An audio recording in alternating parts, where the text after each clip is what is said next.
प्रभु यीशु मसीह, हम धन्यवाद देते हैं इस खूबसूरत समय के लिए, इस दिन के लिए। धन्यवाद देते हैं तेरे प्रेम, तेरे अनुग्रह के लिए, तेरी महान कृपा, तेरे जलाल के लिए पिता परमेश्वर। धन्यवाद देते हैं। हम ऐसे प्रार्थना करते हैं इस समय में तू हमारे साथ होना, मदद करना पिता परमेश्वर। तेरी आराधना स्तुति करने के लिए हमारे गलों को खोल दे। पूरी वर्शिप टीम को तेरे हाथों में सौंपते हैं और हर एक जरूरतों को तू हमारी पूरी कर पिता परमेश्वर। उन्हें पिता परमेश्वर कि हम तेरी आराधना आत्मा और सच्चाई से कर सके पिता परमेश्वर। धन्यवाद देते हैं, धन्यवाद करते हैं पिता परमेश्वर। ये आराधना स्तुति तुझे ग्रहण योग्य हो, इसी हम प्रार्थना करते हैं। धन्यवाद देते हैं, सारा आदर में मत तुझे देते हैं। प्रार्थना हमारे उद्धारकर्ता प्रभु यीशु मसीह के नाम से मांगते हैं, आमीन। Praise the Lord. तो आइए हम आज की आराधना शुरू करते हैं। यीशु सर्वशक्तिमान, यीशु यीशु सर्वशक्तिमान,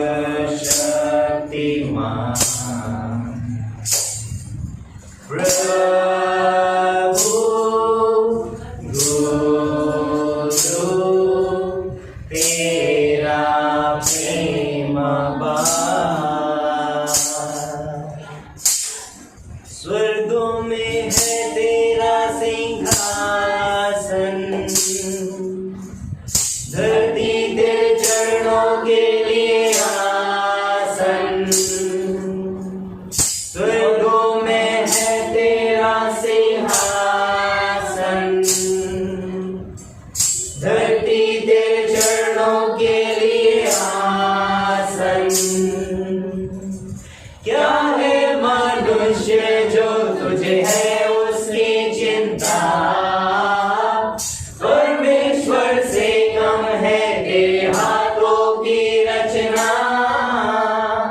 क्या है मनुष्य जो तुझे है उसकी चिंता, परमेश्वर से कम है तेरे हाथों की रचना।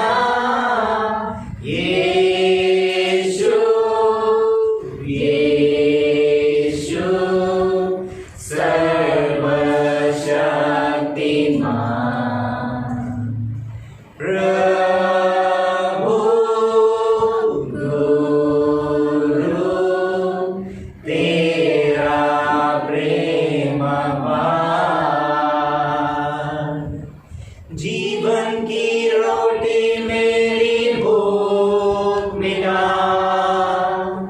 जीवन का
सभी का स्वागत है फिर से एक बार इस ग्रेटर ग्रेस जगत कलीसिया में। क्यों ना हम वर्शिप टीम के लिए तालियां बजाएं, क्योंकि अद्भुत वर्शिप था आज का।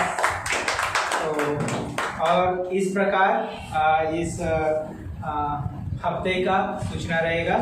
तो जैसे हम जानते हैं मंगलवार को अपना बाइबल स्टडी होता है 3 जगह पर, है ना।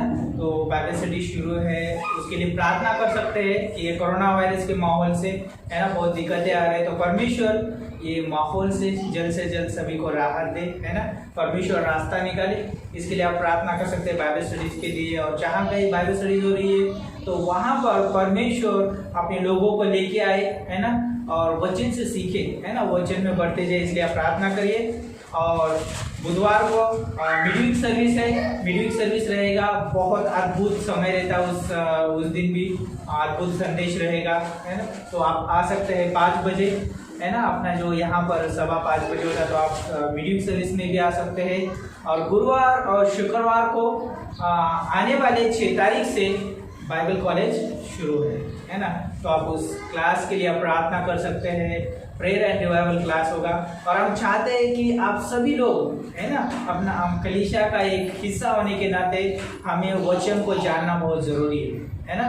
तो आप सभी लोग आ सकते हैं और वचन का आप अनुभव ले सकते हैं। उस क्लास से आप सीख सकते हैं कि प्रार्थना और जागृति के विषय में, है ना। तो आप उसको नोट कर सकते हैं अपनी डायरी में। और याद रखिए 6 तारीख से शुरुआत होगा और पास्टर मनोज सिखाएंगे वो क्लास वहाँ यहाँ पर।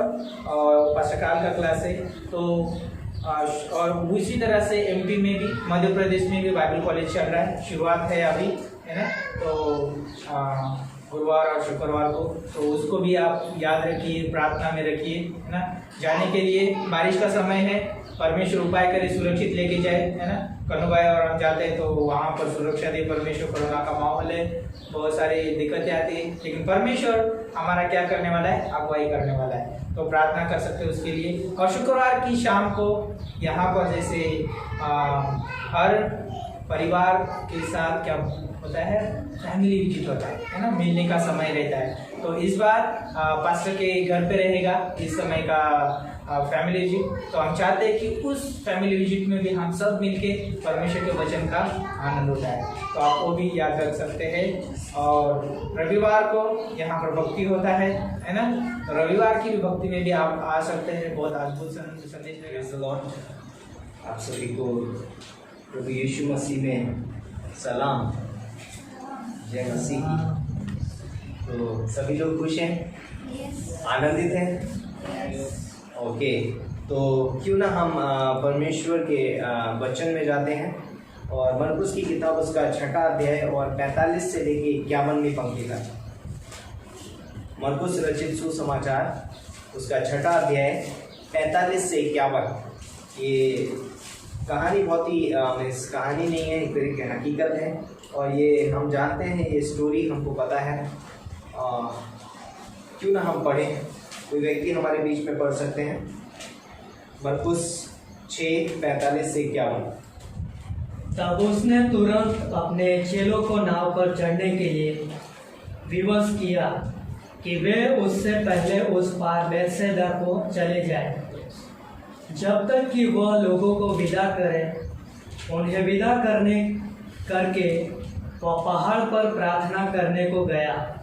जब सांझ हुई तो नाव झील के बीच में थी और वह अकेला भूमि पर था। जब उसने देखा कि वे खेते खेते घबरा गए हैं, क्योंकि हवा उनके विरुद्ध थी, तो रात के 4थे पहर के निकट वह झील पर चलते हुए उनके पास आया और उनसे आगे निकल जाना चाहता था। परंतु उन्होंने उसे झील पर चलते देखकर समझा कि भूत है और चिल्ला उठे, क्योंकि सब उसे देखकर घबरा गए थे। और उसने तुरंत उनसे बातें की और कहा, ढांढस बांधो, मैं हूँ, डरो मत। तब वह उनके पास नाव पर आया और हवा थम गई और वे बहुत ही आश्चर्य करने लगे। आइए प्रार्थना करते हैं। परमेश्वर पिता, हम धन्यवाद देते हैं इस खूबसूरत समय के लिए।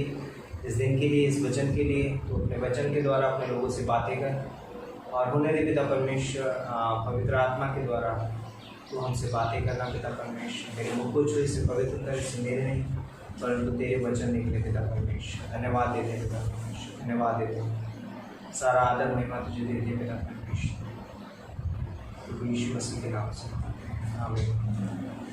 यस, आज का जो हमारा विषय होगा वो ये होगा कि परमेश्वर को स्वयं से बातें करने दो। क्या बोलते हैं? परमेश्वर को स्वयं से बातें करने दो। तो यहाँ पर हम देखते हैं, कहानी हमको बहुत इंटरेस्टिंग लगती है कि यीशु मसीह अपने शिष्यों को क्या कहता है, विवश करता है कि मेरे से पहले तुम क्या करो, झील के उस पार चले जाओ। और शिष्य उसकी बात मानते हैं और कहते हैं, शिष्य लोग जाने लगते हैं उसकी बात सुन करके। और जब जा रहे होते हैं तो बोलते हैं कि वो जो थे अपनी नाव को चलाते चलाते घबरा गए, क्योंकि हवा सामने की थी और हवा मानो उनका विरोध कर रही थी, उनको आगे जाने से रोक रही थी। और प्रभु यीशु मसीह एक स्थान में प्रार्थना कर रहा है और वो देखता है कि रात के तीसरे पहर में क्या कर रहे हैं, शिष्य घबरा गए हैं नाव को चलाते चलाते। और तो उसको क्या करता है, वो उनके आगे जाना चाहता है। वो चाहता है कि वो उनकी क्या करे, अगुवाई करे। और वो हो सकता है यीशु मसीह उनके आगे जाता और वो हवा को पीछे हटा देता। लेकिन यहाँ पर वो शिष्य उसको देख करके क्या हो गए, घबरा गए। तो पहली चीज जो मैं कहना चाहता हूँ कि यीशु मसीह जब हमें किसी कार्य को करने के लिए कहता है, वो हमारे लिए प्रार्थना करता है एक स्थान में, है ना। यीशु मसीह ने जो आज हमें किसी कार्य को सौंपा है तो वो हमारे लिए प्रार्थना करता है, हमारे लिए प्रार्थना करने के लिए जाता है, वो अलग स्थान में हमारे लिए प्रार्थना। और आज भी प्रभु यीशु मसीह स्वर्ग में हमारे लिए प्रार्थना कर रहे हैं। यदि उसने हमसे कुछ कहा है करने के लिए, मत्ती का 28:18-20 में लिखा है, यीशु मसीह ने कहा कि जाओ और सारे जगत में सुसमाचार प्रचार करो। और बोलते हैं कि जब हम जाते हैं तो हम शायद घबरा जाते हैं कई बार, क्योंकि हवा सामने की है, कई बार बहुत बार विरोध होता है। लेकिन हम एक चीज ना भूलें अपने जीवन में कि प्रभु यीशु मसीह हमारे लिए प्रार्थना कर रहा है। और दूसरी चीज जो यीशु मसीह क्या है, जब हमें देखता है, यीशु मसीह की नजर हमारे ऊपर है। कभी भी ये ना सोचे कि यीशु मसीह हमें नहीं देख रहा है। तो यीशु मसीह की नजर हमारे ऊपर है और यीशु मसीह हमें देखता है। और यीशु मसीह बोलता है कि वो लोग क्या है, परेशानी में है, वो लोग तकलीफ में है ना। और मैं क्या करूंगा, मैं जाऊंगा उनको बचाने के लिए। और यीशु मसीह वहां पर आ जाता है और यीशु मसीह उनके बीच में आता है। और वो कहता है, जब वो उनके सामने से आ रहा, तो वो कहते हैं भूत भूत, है ना, क्योंकि पानी पे चलता हुआ आदमी आज तक उन्होंने नहीं देखा था, है ना। और ऑब्वियसली कोई नहीं चला आज तक इस दुनिया में, ना ही कोई चला है और ना चल पाएगा पतरस को छोड़ के, है ना। पतरस यीशु मसीह के साथ पानी पे चला क्योंकि उसने विश्वास से कदम उठाया। तो जितना आपके अंदर जिज्ञासा होगी, आप उतने बड़े बड़े काम भी करोगे, है ना। हम लोग कई बार बोलते हैं कि पतरस बहुत ज्यादा बोलने वाला व्यक्ति था, बहुत बोलते हैं ना, उलफुला जाते हैं एकदम से, क्या बोलते हैं उसको, उत्साहित है, उतावला, है ना। जो कुछ मैं करूं, क्या मैं कर सकता हूँ। और बोलते हैं कि पतरस ने बोला यीशु मसीह को, दूसरी कहानी में पतरस बोलता है यीशु मसीह को, क्या तू है प्रभु? बोलता है हाँ मैं आऊँ, मुझे आज्ञा दे कि आ। उसने कहा आ, और पतरस पानी पे चलता है। तो दूसरी कहानी हम उसमें बाद में जाएंगे। लेकिन हम बोलते हैं कि प्रभु यीशु मसीह हमारे बीच में है। और बोलते हैं कि वो लोग उसके पानी पे चलते हुए देखकर उसको क्या हुए, घबरा गए। उन्होंने बोला कि अरे ये क्या है, से ये कैसे हो सकता है, कोई व्यक्ति पानी पे, बोलते क्या भूत भूत चिल्ला रहे थे। तो यीशु मसीह ने उनसे तुरंत बातें की। मेरा आज का जो संदेश है कि ये परमेश्वर को स्वयं से बातें करने दो। कई बार हम परमेश्वर के कार्य को नहीं समझ पाएंगे, लेकिन एक बात श्योर है, एक बात की खातरी है कि हम उसकी आवाज को पहचान सकते हैं, है ना। अब यीशु मसीह पानी पे चल रहा है, उनको समझ नहीं आया कि यीशु मसीह पानी पे चल रहा है। उन्होंने देखा उसको, चमत्कार को, ये चमत्कार है। और जब चमत्कार को देखा तो उसने बोला कि ये हो सकता है क्या? नहीं हो सकता। वो पहचान नहीं पाए कि ये परमेश्वर का कार्य है। और वो कहते हैं कि भूत भूत। कई बार हमारे जीवन में हो सकता है कि हम परमेश्वर के कार्य को ना पहचान पाए, लेकिन हम उसकी आवाज को बखूबी पहचान पाएंगे। और उसकी आवाज जो है वो कैसी है? वो कहता है उनसे, ढांढस मत, मैं। उसकी जो आवाज है वो शांति भरी हुई आवाज है। उस आवाज में सांत्वना है, उस आवाज में ढांढस बांधने, ढांढस है, उस आवाज में आश्वासन है, बोलता है कि मैं है ना। मूसा कहता है कि मैं मिस्रियों के पास कैसे जाऊं या मैं इजरायलियों के पास कैसे जाऊं, वो मुझे कैसे पहचानेंगे। यीशु मसीह ने कहा मेरा नाम मैं। और उस आवाज़ को लेकर के मूसा मिस्र देश को गया और इजरायलियों से बातें की, और हम जानते हैं वो 20 लाख लोगों को बाहर निकाल करके लेके आया। उस आवाज़ में बहुत ही सामर्थ है। तो यहाँ पर बोलते हैं कई बार हमारी परिस्थितियाँ बहुत खराब होंगी, हमारी परिस्थितियों में हम फंस सकते हैं, हमें बहुत कठिन दिखाई देगा और परमेश्वर वहाँ पर चमत्कारी रूप से कार्य भी करेगा। लेकिन कई बार हम उन कार्यों को समझ नहीं पाएंगे। कई बार हम लोग बहुत सारी चीज़ों के लिए प्रार्थना करते हैं और हम सोचते हैं ये कैसे हो सकता है, लेकिन जब हम परमेश्वर की आवाज़ को सुनते हैं हम जान पाते हैं ये परमेश्वर बोलते हैं कि आज परमेश्वर ने हमसे कार्य करने के लिए कहा है। उसने कहा कि जाओ सुसमाचार प्रचार करो, जाओ शिष्य बनाओ। और जब हम जाते हैं और जब हम प्रचार करते हैं, लोगों को शिष्य बनाते हैं, हवा सामने की है, हमारा विरोध होता है, लोग हमारे विरोध में बातें करते हैं, लोग हमारे विरोध में खड़े हो सकते हैं, लेकिन परमेश्वर बोलता है कि वो हमारे लिए प्रार्थना करें, वो हमारे लिए उस सताव के समय में उस झील में दिखाई देगा, उस सताव की झील में हमको दिखाई देगा, उस सामने की हवा में, उस विरोध में प्रभु यीशु मसीह हमको दिखाई देगा और वो कहेगा ढांढस पाओ, और उस समय पे वो हमको शांत बना देता है। यीशु मसीह ने कहा ना ये इब्रानियों का 13:5 में कि मैं ना तुम्हें कभी छोड़ूंगा और ना कभी त्यागूंगा। यीशु मसीह कभी हमें छोड़ता नहीं है, कभी त्यागता नहीं है। हमारी परिस्थितियाँ कितनी खराब हो, कितना भी विरोध क्यों ना हो, लेकिन हम परमेश्वर से सांत्वना पा सकते हैं। तो हमें परमेश्वर से सुनना बहुत ही ज़रूरी है। तो बोलते हैं कि परमेश्वर हमसे बातें करता है और सब कुछ बदल जाता है। बोलते हैं कि आंधी थम गई, है ना, वो हवा जो थी थम गई, आंधी थम गई और बड़ा चैन हो गया, है ना। तो ये बहुत इंपॉर्टेंट है। जब प्रभु यीशु मसीह हमसे बातें करेगा वहाँ पर एक शांति होगी। आप कैसे पहचानेंगे कि ये परमेश्वर की आवाज़ है? कैसे पहचानेंगे कि रियली परमेश्वर मुझसे बातें कर रहा है? वहाँ पर शांति होगी। उस परिस्थिति में हम शांति महसूस करेंगे, है ना। जल्दबाजी नहीं होगी, घबराहट नहीं होगी, है ना। सच में ऐसा है कि नहीं है, पीस होगा, हृदय में शांति होगी। हाँ, मैं इस बात के लिए क्या हूँ, सुरक्षित हूँ। तो प्रभु यीशु मसीह ने कहा है यूहन्ना का 10वां अध्याय 2 और 3 पंक्ति में कि मेरी भेड़ मेरी आवाज़ को पहचानती है। इम्पॉर्टेंट है, यदि मैंने अपने कानों को तैयार नहीं किया है चरवाहे की आवाज़ के लिए, तो मैं उसकी आवाज़ को पहचान नहीं पाऊंगा। तो इम्पॉर्टेंट है एक विश्वासी के लिए कि हमें अपने कानों को क्या करना है, तैयार करना है, प्रिपेयर करना है परमेश्वर की आवाज़ को सुनने के लिए। सोचिए, यदि अब्राहम अपने कानों को तैयार नहीं करता परमेश्वर की आवाज़ सुनने के लिए, जैसा हम अभी ऑफरिंग संदेश में भी सुन रहे थे कि अब्राहम ने अपने इकलौते पुत्र को क्या किया, वेदी पे रखा और उसको बलि करने वाला था, और परमेश्वर ने कहा मैं यहोवा यिरे हूँ और मैं तेरे लिए उपाय किया है, और मेमना वहाँ पर था। सोचिए, यदि अब्राहम के कान इतने ज़्यादा संवेदनशील नहीं होते परमेश्वर की आवाज़ के प्रति, तो इज़हाक जिंदा नहीं होता। इम्पॉर्टेंट है, हमें परमेश्वर की आवाज़ के प्रति संवेदनशील रहना बहुत ही ज़रूरी है। परमेश्वर को हमें अपने जीवन में बातें करने के लिए अलाउ करना चाहिए, अनुमति देना चाहिए, है ना। हो सकता था कि अब्राहम के मन में बहुत सारी चीज़ें चल रही होंगी, मेरा बेटा अभी मारूंगा, सारा को क्या जवाब दूंगा, कहाँ गया, इज़हाक किधर गया, बहुत सारी चीज़ें चलती हैं।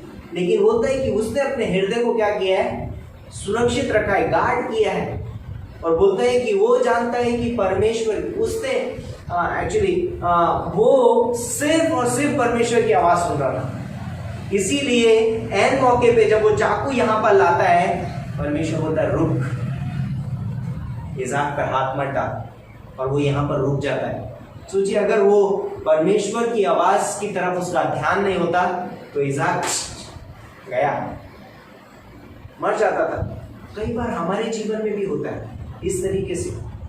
यदि मैं परमेश्वर की आवाज़ को नहीं सुनूंगा, यदि मैं परमेश्वर की आवाज़ की ओर मेरा ध्यान नहीं है, यदि मैं सिर्फ परमेश्वर की आवाज़ को नहीं सुन रहा हूँ, I can kill somebody, मैं किसी को मार सकता हूँ, मैं किसी के विरोध में बात कर सकता हूँ, मैं किसी के बारे में कुछ गलत सोच सकता हूँ, लेकिन अगर मैं सिर्फ परमेश्वर से सुन रहा हूँ तो मैं क्या करूंगा? परमेश्वर रुक जा, ये नहीं सोचना है, रुक जा, है ना। पवित्र आत्मा हमसे बातें करता है हमारे मन में, हमारी आत्मा में, कहता है कि ये सही नहीं है, बोलता है कि ये मार्ग सही नहीं है, ये कार्य सही नहीं है, ये बात ठीक नहीं है, ये विचार ठीक नहीं है। और हम क्या करते हैं? अगर हम सेंसिटिव हैं, अगर हम संवेदनशील है परमेश्वर की आवाज सुनने के लिए, हम क्या कहते हैं? रुक जाते हैं। और यदि नहीं तो ये साथ मर जाएगा, ऑब्वियसली, है ना।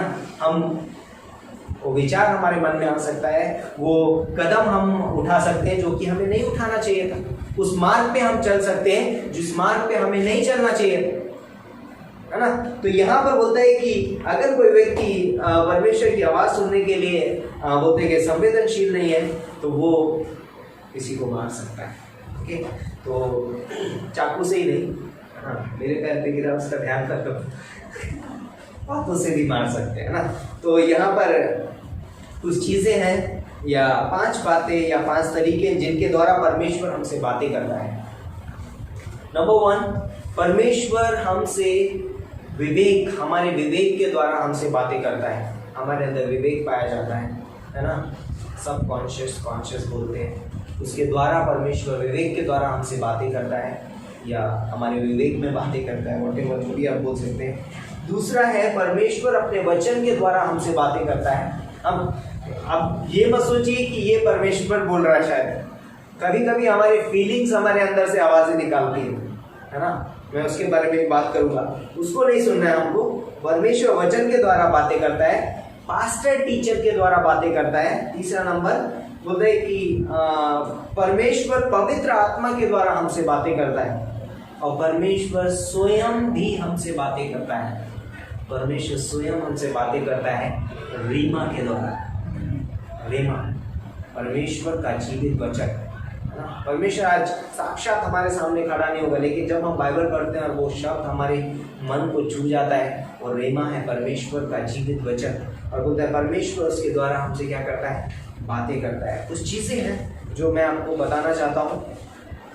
परमेश्वर की आवाज़ को सुनना कितना महत्वपूर्ण है एक व्यक्ति के अंदर, क्योंकि उसकी आवाज़ कैसी है? परमेश्वर की आवाज़ में शांति है ना। परमेश्वर की आवाज़ में क्या है? शांति है। परमेश्वर की आवाज़ एक सांत्वना की आवाज़ है ना, सांत्वना है उसके अंदर बहुत ज़्यादा। परमेश्वर होता है कंफर्ट, इंग्लिश में बोलते हैं कंफर्टर, कंफर्ट है उसकी आवाज़ में, सांत्वना है। नंबर 3, उसकी आवाज़ में बोलता है कि प्रोत्साहन है, वो कभी भी किसी को नीचे नहीं गिराता। परमेश्वर की आवाज़ कभी भी किसी को नीचे नहीं गिराती, परमेश्वर की आवाज़ कभी भी किसी को दबाती नहीं है। परमेश्वर की आवाज़ प्रोत्साहन भरी हुई आवाज़ है, वो एक दूसरे को प्रोत्साहन कर रहे हैं। यदि हाँ मैं और आप किसी को प्रोत्साहन कर रहे हैं, ये परमेश्वर से आ रहा है। यदि मैं किसी को नीचा गिरा रहा हूँ या नीची तरीके से बात कर रहा हूँ, तो ये परमेश्वर की आवाज़ नहीं है। परमेश्वर की आवाज़ कैसी है? प्रोत्साहन भरी हुई। यदि आप किसी को प्रोत्साहन कर सकते हो, अरे आप ऐसा कर सकते हो, आपके अंदर वो काबिलियत है, आप ऐसे हो, आप बहुत सारी, कई बार हम बोलते ना कि बहुत सारे लोगों के अंदर बहुत सारी गलत चीज़ें भी होती हैं और बहुत सारी अच्छी चीज़ें भी होती हैं। यदि आप उनकी बुराइयों को देखोगे तो आप उनकी अच्छाई कभी जिंदगी में नहीं देख सकते। यदि आप उनकी अच्छाइयों को देखोगे, सिर्फ अच्छाइयों को देखोगे, तो आपकी नज़र में कभी उनकी बुराई सामने नहीं आएगी। इंपॉर्टेंट है। इसीलिए हमें लोगों के अंदर क्या काबिलियत है, किस तरीके के हैं, वो हमको क्या करना है? उठाना है। हम कहेंगे नहीं आप इस चीज़ में बहुत अच्छे हैं, क्या आप ये करें, आप ये कर सकते हैं। इम्पोर्टेंट है। धीरे धीरे जब हम उसको प्रोत्साहन करेंगे तो वो उस कार्य की ओर मुड़ जाएगा और वो कार्य नहीं करेगा जो वो करता था, क्योंकि अब उसे इसमें इंटरेस्ट आने लगा, क्योंकि कोई उसको प्रोत्साहन कर रहा है। परमेश्वर जानता है कि हर एक व्यक्ति पापी है, लेकिन कभी भी परमेश्वर हमें इस तरीके से नीचा गिराने के लिए, या प्रभु यीशु मसीह ने वो बोलते हैं कि उस सामरी स्त्री को बोलते हैं नीचे नहीं गिराया परमेश्वर ने, तो बोला तू मुझसे मांगती और मैं तुझे जीवन का जल देता। मेरे पास है, और बोलती है कि जब उसने जान लिया कि प्रभु यीशु मसीह ही मसीहा है, यही बोलती है कि उसके जीवन में आनंद आ गया। वो व्यभिचारिणी स्त्री जिसको लोग लाए थे पथराव करने के लिए, पर प्रभु यीशु मसीह जानता है उससे कैसी है, उसका कैरेक्टर, चरित्र और कितना क्या कुछ किया है उसने, सब कुछ जानता है। लेकिन यीशु मसीह बोलता है सिन नो मोर, दोबारा पाप मत करना। मैं जानता हूं तू पाप करती है, लेकिन आज के बाद तेरा जीवन बहुत ही अद्भुत होगा। एक प्रोत्साहन भरे हुए शब्द किसी को उठा सकते हैं, लेकिन डिस्करेजमेंट भरे हुए शब्द बोलते हैं कि लोग वो बोलते हैं कि आप स्टोन नहीं करोगे, किसी को पत्थर नहीं मारोगे, लेकिन निराशा भरे हुए शब्द उन पत्थरों से कम नहीं है। बोलते हैं कि वो जो स्त्री थी, व्यभिचारिणी स्त्री, प्रभु यीशु मसीह उसको बोलता ना, है ऐसी, तुझे ऐसा ही होना चाहिए था। सब लोग, वो स्त्री कभी उठती नहीं। हम जानते हैं कि वो स्त्री उस दिन के बाद में प्रभु यीशु मसीह की 3.5 साल की मिनिस्ट्री में हर एक जगह पे दिखाई देती है। इवन उसकी कब्र पे दिखाई दी, उसके पुनरुत्थान के समय में भी वो दिखाई दी, उसकी क्रूस पे वो दिखाई दी, हर एक जगह पे वो क्या है, आगे है। जो स्त्री व्यभिचार में थी, गलत कार्य में थी, वो स्त्री अब क्या कर रही है, परमेश्वर की सेवा कर रही है। प्रोत्साहन भरे हुए शब्द इंसान को उठा सकते हैं। इसलिए हमें अपने जीवन में लोगों के प्रति प्रोत्साहन भरे हुए शब्दों का इस्तेमाल करना चाहिए, ताकि लोग क्या करें, बढ़ सके। अगली आवाज है, परमेश्वर की आवाज में प्रेम है। इंपॉर्टेंट है, परमेश्वर की आवाज में क्या है, प्रेम है। और वो प्रेम के द्वारा हमसे बातें करता है, हमसे नफरत से, गुस्से से, क्रोध से बातें नहीं करता है ना। यहाँ पे परमेश्वर की और यीशु मसीह की बोलते हैं कि ये खासियत है, वो कभी भी क्रोध से भर के बातें नहीं करता है। प्रेम भरी हुई आवाज है। प्रभु यीशु मसीह की जो आवाज है वो प्रेम से भरी हुई है। उठ, तुम्हारा पाप, उस प्रेम और अनुग्रह और सच्चाई से भरी हुई आवाज है। उसकी आवाज में बोलता है अनुग्रह है। क्या है, उसकी आवाज में अनुग्रह है ना। लोग गिर जाते हैं, प्रभु यीशु मसीह बोलता है कोई बात नहीं है ना, जगई नीचे आ जा, तूने क्या किया उससे कोई फर्क नहीं पड़ता, पर मेरी आवाज में अनुग्रह है तेरे लिए, मैं तुझे अनुग्रह देता हूँ। और वो जब उसको अनुग्रह मिलता है, हम जानते हैं क्या होता है। जगई बोलता है अपनी आधी संपत्ति में कंगालों में बांट दूंगा, और जो किसी का अन्याय करके ले लिया उसको 4 गुना फेर दूंगा। ये है परमेश्वर की अनुग्रह की आवाज। अनुग्रह की आवाज हमें आगे बढ़ना सिखाती है। परमेश्वर के अनुग्रह की आवाज हमें लोगों को क्या करना सिखाती है, बदलाव लेकर के आती है हमारे जीवन में। तो उससे अगली आवाज है, होती है कि उसकी आवाज जो है दया की आवाज है। कभी भी हमको दंड देना नहीं चाहता है। इसीलिए बाइबल में लिखा है, यीशु मसीह कहता है क्रूस के ऊपर, हे पिता इन्हें क्षमा करके कि ये नहीं जानते क्या करते हैं। ये उसकी दया की आवाज़ है। उसकी आवाज़ में सच्चाई भी है ना। वो बोलता है कि दोबारा पाप मत करना, सच्चाई भी है। हम कई बार गलतियां कर देते हैं, हम कई बार गलत रास्ते पे चले जाते हैं। गलतियां नहीं बोल सकते, पाप होता है।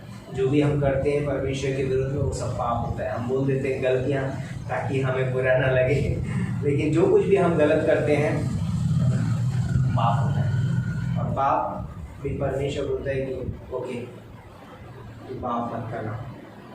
ओके, तो क्या क्या आवाज़ें हैं जो एक व्यक्ति अपने जीवन में सुन सकता है और जिन्हें हमें नहीं सुनना है। कुछ आवाज़ें हैं जिन्हें एक विश्वासी को नहीं सुनना चाहिए। ओके, नंबर 1 अपने भूतकाल की आवाज़, है ना।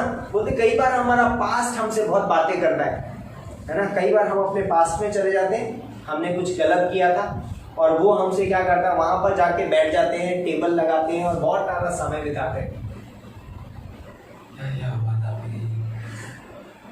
बहुत, है ना, होता है। हम लोग पीछे चले जाते हैं और पास्ट के साथ में जाके फेलोशिप करते हैं, है ना। अपने भूतकाल के साथ में जाकर संगति करते हैं, हम उससे बातें करते हैं, उसकी आवाज़ को सुनते हैं और वो आवाज़ हमें डिस्करेज करती है, निराशा लेकर के आती है। वो बोलती है तू कभी आगे नहीं बढ़ सकता, तू तो ऐसा था यहाँ पर। तो यीशु मसीह में प्रत्येक व्यक्ति कैसा है। 2 कोरिन्थियों 5:17 क्या बोलता है, अब जो मसीह यीशु में वो नई सृष्टि है, पुरानी बातें बीत गई, पुरानी बातें बीत गई, हमें अपने भूतकाल की आवाज को नहीं सुनना है। हर दिन हर समय आपने 1 घंटे पहले क्या पाप किया था, यीशु मसीह के लिए मायने नहीं रखता है। हमें उस पास्ट में जीने की जरूरत नहीं है। मूव फॉरवर्ड, हमें आगे बढ़ना है। हमें कहना है कि यीशु मसीह में मैं आप क्या हूं, नई सृष्टि हूं। 5 मिनट के बाद में भी मैं नई सृष्टि हूं, 1 घंटे के बाद में भी मैं नई सृष्टि हूं यीशु मसीह में। और उस आवाज को मुझे क्या करना है, दबाना है कि मुझे वो आवाज नहीं सुनी, मुझे भूतकाल नहीं चाहिए अपने जीवन में, वो मुझसे बातें नहीं करना चाहिए। कुछ भी हमसे गलत होता है, हम जरूरत नहीं, अरे यार मैंने ये कर दिया था, सॉरी बोलो, आगे बढ़ो, परमेश्वर को क्षमा मांगो। पहला यूहन्ना 1:9 के हिसाब से बोलता है कि यदि हम अपने अपराधों को मान लें तो वो विश्वास योग्य और धर्मी है हमारे सारे अधर्म से और हमारे अपराधों से हमें क्षमा करने के लिए। दूसरी आवाज जो है, जो एक हमारे पापी स्वभाव की आवाज है, जो एक विश्वासी को नहीं सुननी चाहिए, क्योंकि वो पापी स्वभाव की आवाज जो है मुझे क्या, पाप करने के लिए मजबूर करती है, परमेश्वर के साथ संगति करने से रोकती है। इस आवाज को मुझे क्या नहीं करना है, नहीं सुनना है। शैतान की आवाज को मुझे नहीं सुनना है। शैतान हम पे दोष लगाता है, इम्पोर्टेंट है। पहला रोमियो की किताब उसका 7वां अध्याय में लिखा है कि वो क्या करता है, हमारे ऊपर दोष लगाता है, तू ऐसा है, तू वैसा है, तुझसे ये नहीं हो सकता, तुझसे वो नहीं हो सकता। हम पर क्या करता है, दोष लगाता है। हम इस दोष को अपने सर पे ले लेते हैं क्योंकि हम उसकी आवाज सुन रहे हैं। शैतान की आवाज को हमको नहीं सुनना है। इस संसार के सिस्टम की आवाज हमें नहीं सुननी है। अरे तुझे ऐसा होना चाहिए था यार, तू भी ऐसा कर सकता था, तेरे पास भी ये होना चाहिए था, तेरे पास भी वो होना चाहिए था, एक बंगला होना चाहिए, गाड़ी होनी चाहिए, ये होना चाहिए, वो होना चाहिए। और कई बार हम उसमें इतना उलझ जाते हैं क्योंकि हम उसकी आवाज सुन रहे हैं।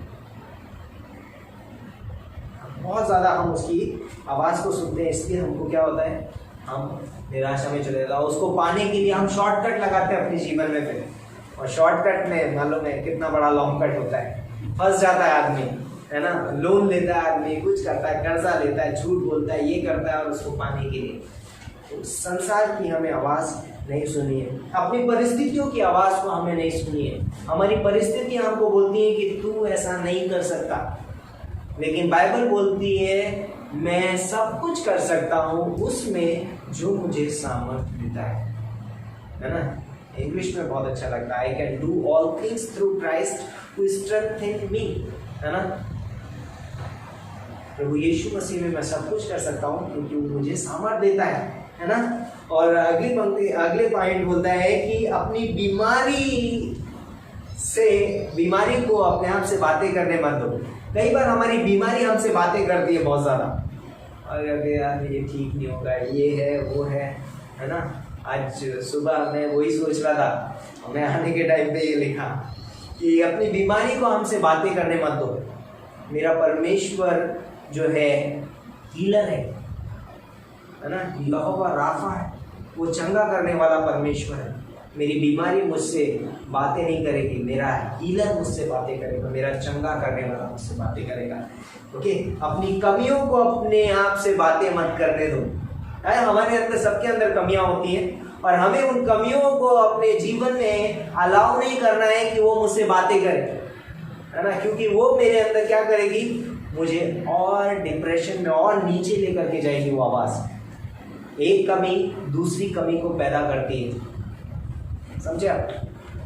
एक कमी जो है वो दूसरी कमी को क्या करती है, पैदा करती है। इसलिए हमें कमियों की आवाज़ को नहीं सुननी है, अपनी निर्बलताओं की आवाज़ को नहीं सुनना है ना। अपनी निर्बलताओं को हमसे बातें करने नहीं देना है। जब मैं कमज़ोर होता हूँ तो परमेश्वर की सामर्थ मुझ में कार्य करती है। जब मैं कमज़ोर होता हूँ परमेश्वर की सामर्थ मुझ में कार्य करती है। हमें अपनी निर्बलताओं की आवाज़ को नहीं सुनना या बातें नहीं करने देना निर्बलताओं से। अपने दर्द को अपने आप से बातें करने मत दो। मुझे सुबह बहुत दर्द हो रहा था, मैं रात में 2-3 बार उठ के रोया भी। लेकिन बोलता है कि परमेश्वर बोलता है कि अपने दर्द से अपने आप को बातें करने मत दो, है ना, क्योंकि परमेश्वर बोलता है कि वो हमें सांत्वना देने वाला परमेश्वर, वो हमारे हर एक दर्द उस क्रूस के ऊपर क्या किया, ले लिया। ओके, अपनी पीड़ाओं को, अपनी तकलीफों को अपने आप से बातें करने मत दो, है ना। परमेश्वर को स्वयं से बातें करने दो। क्योंकि उसकी आवाज़ में अद्भुत शांति है। परमेश्वर हमसे हर एक परिस्थिति में बातें करना चाहता है, हर एक परिस्थिति में, किसी भी परिस्थिति में। कब कब परमेश्वर हमसे बातें करता है? कोई बोलेगा कोई समय नहीं है, हम सोचेंगे कि अरे सर परमेश्वर शायद इस समय पे बात करेगा, ऐसा नहीं। परमेश्वर हमसे हर समय पे बात करना चाहता है, हर एक उम्र में हमसे बात करना चाहता है। और हम जानते हैं कि परमेश्वर ने बातें की शद्रक, मेशक और अबेदनगो से। कहाँ पर बातें की उसने? जब वो आग की भट्टी के बाहर खड़े हुए थे, परमेश्वर ने उनसे बातें की और वो आग की भट्टी में जाने के लिए तैयार हो गए। जब परमेश्वर हमसे बातें करेगा, हम लोग कठिन निर्णय भी ले पाएंगे अपने जीवन में। सोचो, अगर वो पूरी भीड़ की आवाज को सुनते, सब लोग घुटने टेक दिए उस मूरत के आगे, नबूकदनेस्सर की मूरत के आगे, लेकिन शद्रक, मेशक और अबेदनगो ने उस मूरत के आगे घुटने नहीं टेके। क्यों नहीं टेके? क्योंकि वो परमेश्वर की आवाज को सुन रहे थे और परमेश्वर की आवाज ने उनको इतना मजबूत कर दिया कि वो मरने तक के लिए तैयार हो गए। हम जानते हैं प्रभु यीशु मसीह ने कहा है, जाओ कोई बात नहीं है, मैं तुम्हारे साथ हूँ अंदर, मैं वहां रहूंगा तुम्हारे पास। उन्होंने वहां पर बोला भी कि परमेश्वर हमें इस आग की भट्टी से बचाने की सामर्थ रखता है और यदि नहीं भी बचाएगा तो भी हम तेरे आगे नहीं झुकेंगे, है ना। उन्होंने बोला, परमेश्वर बोल रहा है कि मैं तुम्हारे साथ रहूंगा। और परमेश्वर आज हमसे बातें करता है, इब्रानियों का 13:5, मैं तुम्हारे साथ हूँ। मत्ती का 28:20, और देखो जगत के अंत तक मैं सदैव तुम्हारे साथ हूँ, सदैव। और बोलते हैं कि हम अपने जीवन में कठिन निर्णय ले पाएंगे। जब हम निराश होते हैं, परमेश्वर हमसे बातें करता है ना। अपने लोगों के द्वारा, अपने वचन के द्वारा, बल्कि कई बार अपने गीतों के द्वारा भी परमेश्वर हमसे बातें करता है। जब हम लोग, कई बार होता है ना, कई बार हम बहुत निराश बैठे होते हैं, परमेश्वर कोई गीत गाने लगते हैं और हमें गीत में, हम परमेश्वर के गीत में इतना खो जाते हैं कि हम भूल जाते हैं हम किस निराशा में थे। हमको प्रोत्साहन करते हैं गीत, इसलिए हमें परमेश्वर की आराधना स्तुति करते रहना चाहिए, हमें गीत गाते रहना चाहिए। और वो गीत हमें क्या करेंगे? उत्साहित करेंगे। उस समय में, कठिन परिस्थिति में हमको क्या करेंगे? उत्साहित करेंगे। कुछ ज़्यादा समय नहीं लेंगे, 5 मिनट और। बोलते कि हन्ना अपने जीवन पे बहुत निराश थी, है ना, उसको संतान नहीं है, बहुत निराश थी, लेकिन परमेश्वर ने वहां पर उससे बातें की एली के द्वारा। एली, वो प्रार्थना कर रही है, रो रो के प्रार्थना कर रही है, कह रही है, और वो एली बोलता है कि अरे तू अभी तेरी मदिरा नहीं उतरी, है ना। बोलते अरे अपनी दासी को ऊंची स्त्री ना जान, है ना, मैं बहुत सताए जाने के सामने के कारण अपना दुखड़ा परमेश्वर के सम्मुख क्या कर दिया? मैंने रख दिया है।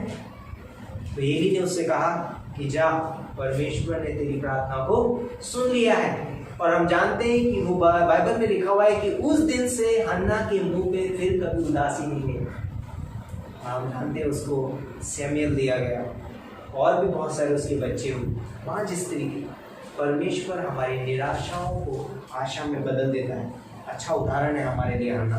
जब हम निराश होते हैं, परमेश्वर हमसे बातें करेगा, हम कभी निराश नहीं होंगे अपने जीवन में। ओके, परमेश्वर हमसे किसी भी उम्र में बात कर सकता है।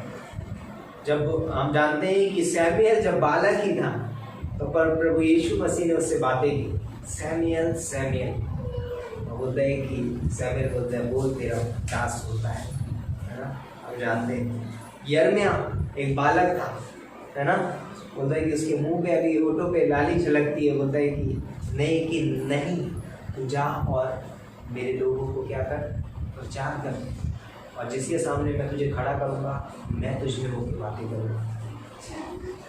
यिर्मयाह शर्मा रहा है, डर रहा है, लेकिन परमेश्वर बोलता है कि नहीं, मेरी आवाज़ को सुन, मैं बातें करूंगा। हम जानते हैं तीसरा व्यक्ति है दाऊद। वो बहुत जवान है, यंग है ना।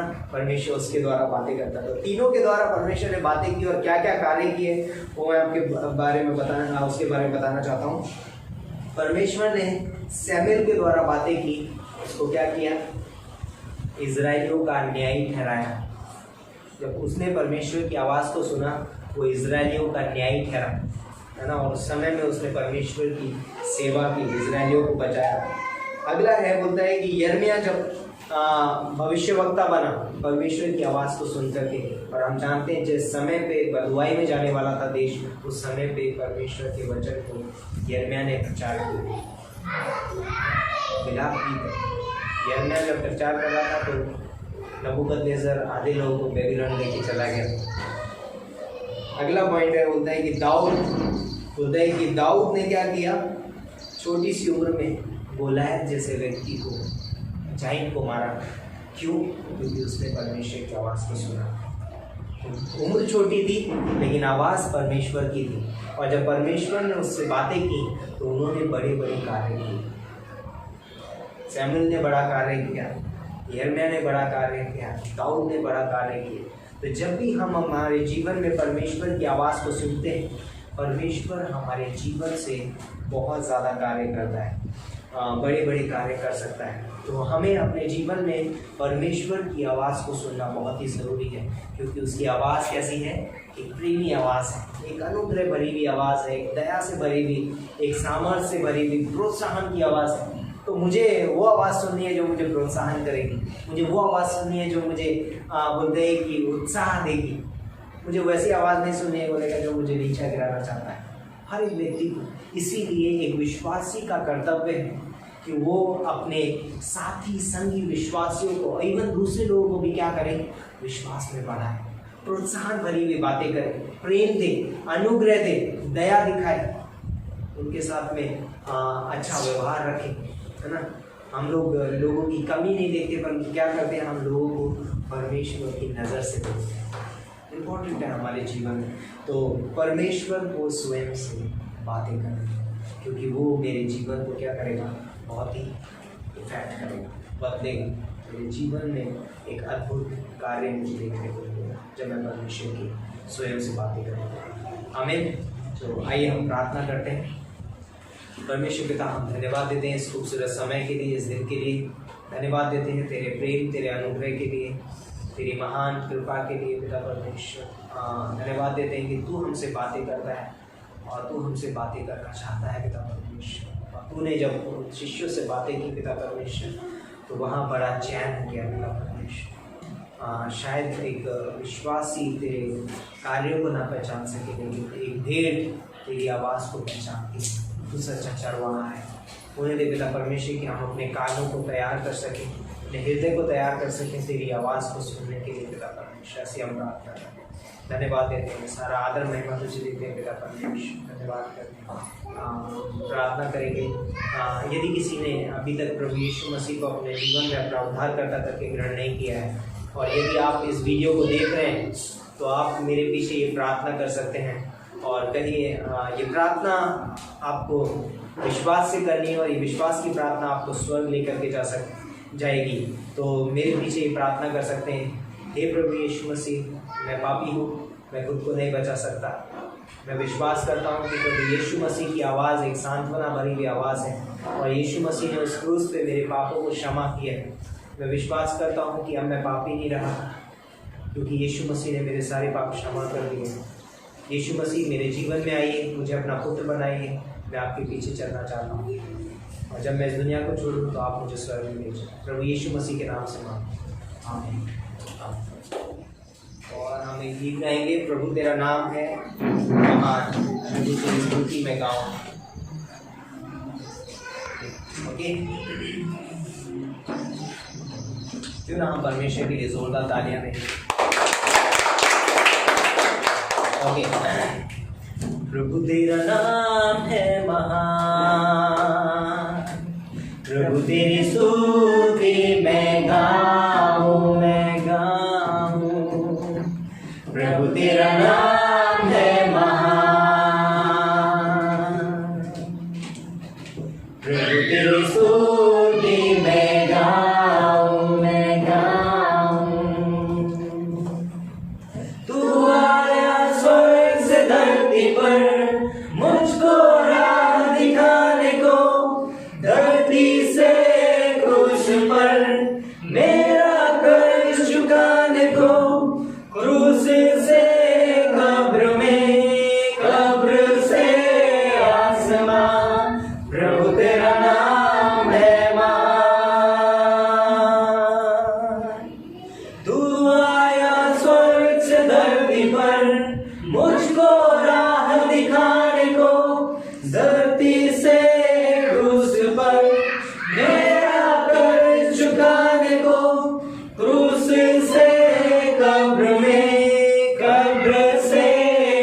आसमान, प्रभु तेरा